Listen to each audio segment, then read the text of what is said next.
Welcome to a Foxy Tech Tips tutorial on turning off your TikTok active status. If you find this tutorial helpful, please consider subscribing to my channel and liking the video. If you don't want people to know that you are online on TikTok, you can turn off your active status. When your active status is turned off, no one will know when you're online.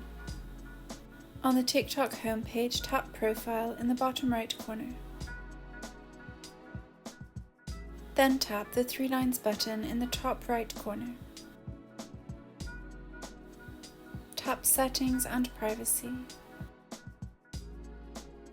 Choose Privacy from the Settings menu. Tap the toggle to the right of Activity Status to turn it off. When the toggle is grey, your active status is turned off, and no one will know when you're online. And that draws an end to this tutorial.